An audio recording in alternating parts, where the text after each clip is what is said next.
Story 1, Original Post.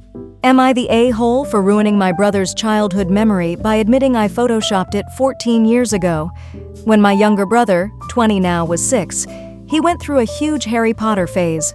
He loved the wizarding world and believed he might meet Harry Potter, Daniel Radcliffe, or the other characters on a family trip to Scotland since Hogwarts was there. No one promised him this, but he convinced himself it could happen.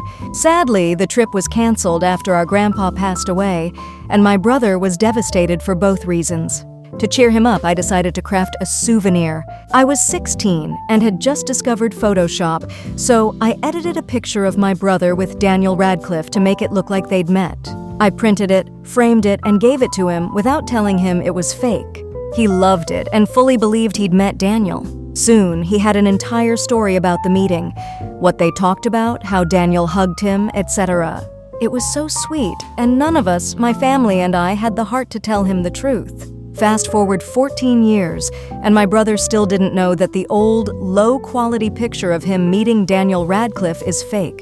I never told him because his memory of the fake meeting felt so real to him that it became one of his proudest stories. Over time, the memory became less important and the framed picture had been packed away in some box, and my brother has long outgrown his Harry Potter obsession. Yesterday, however, we were at our parents' home and we were bringing up old memories. You know how it goes.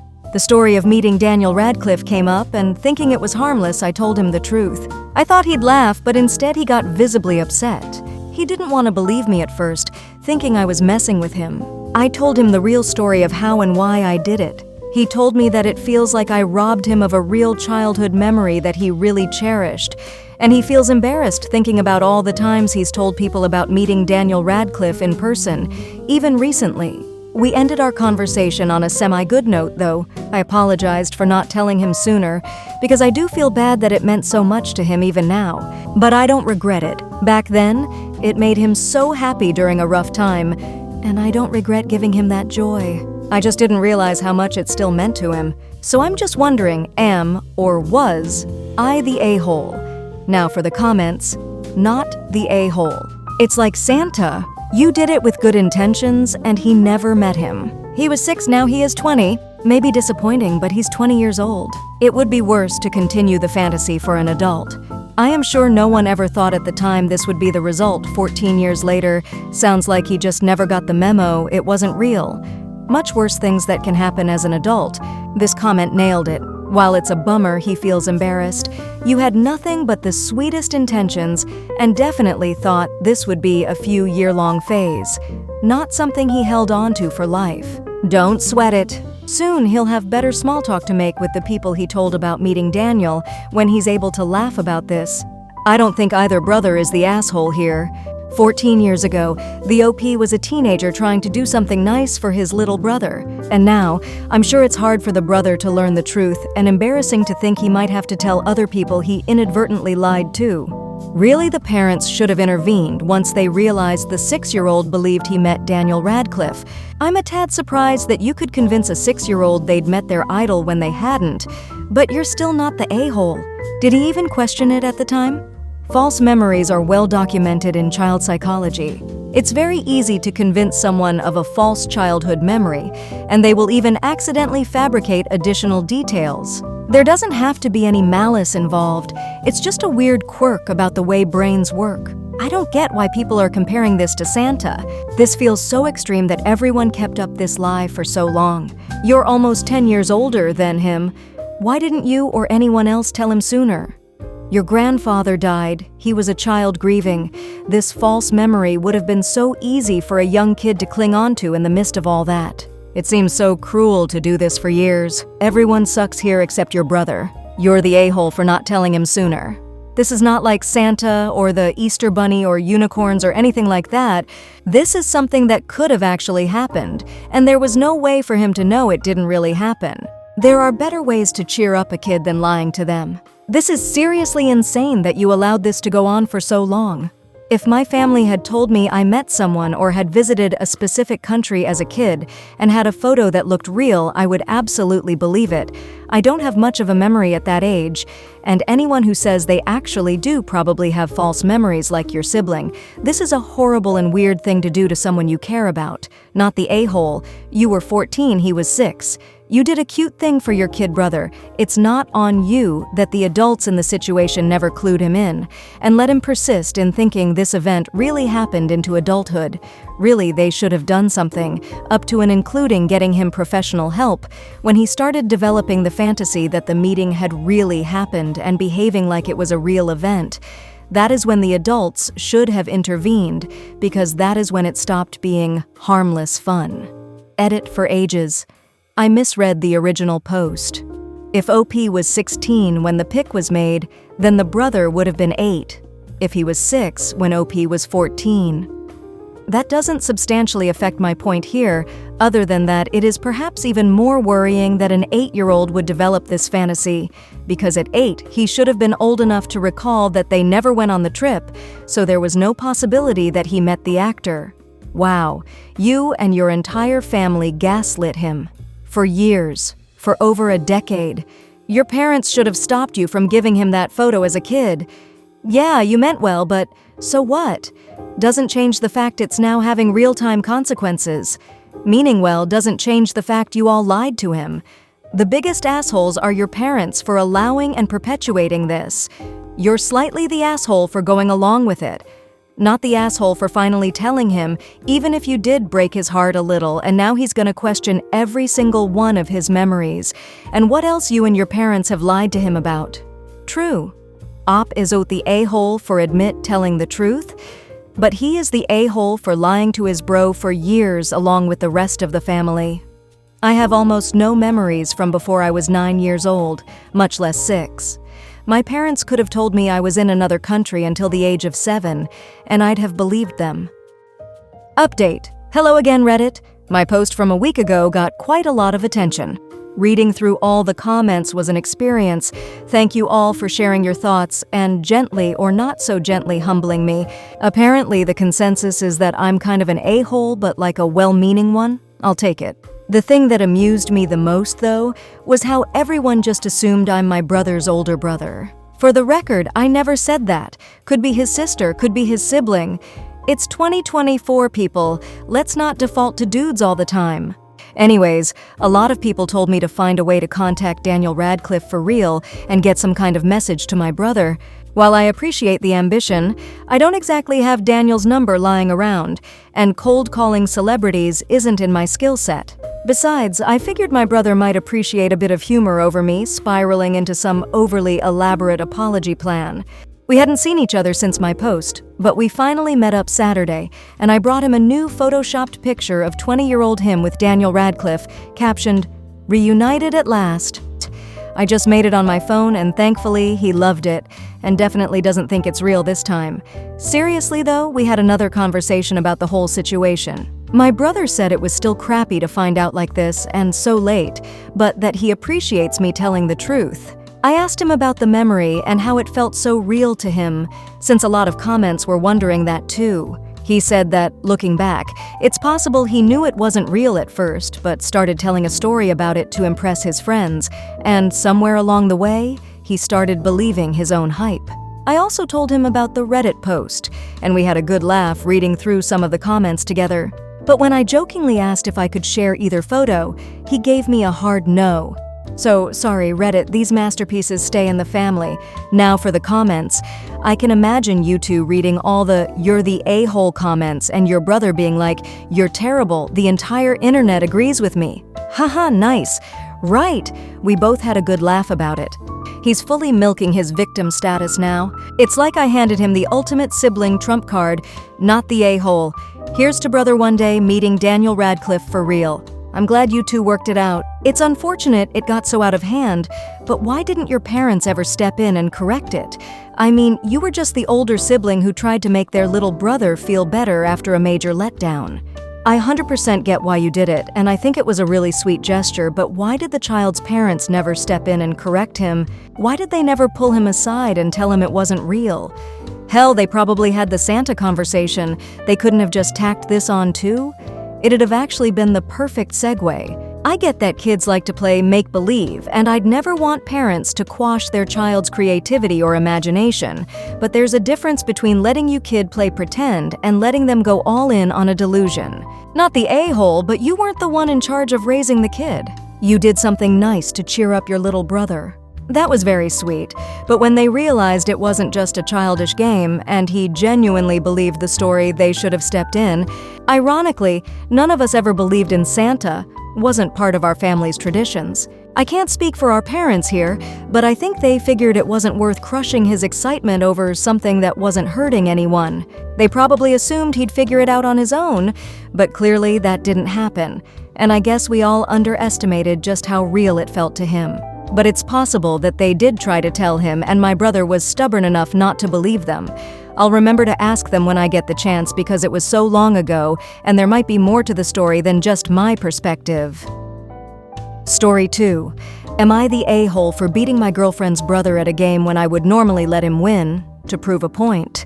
When I would visit my girlfriend's house, I would sometimes play games with her little brother, who is 12.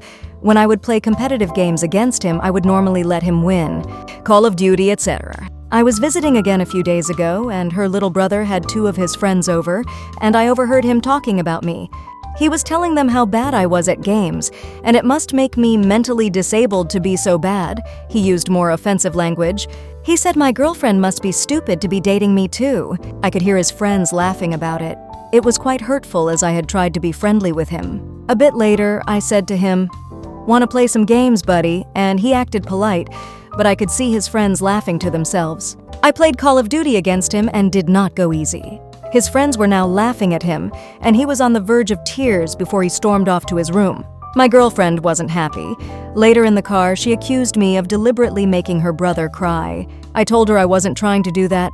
I just didn't like how he was talking about me or her. Am I the a-hole?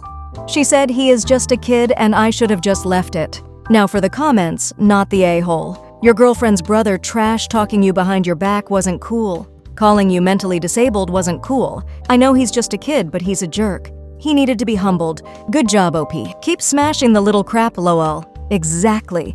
He crossed a line talking about you like that, especially in front of his friends. Sometimes a little humbling is necessary. Seriously.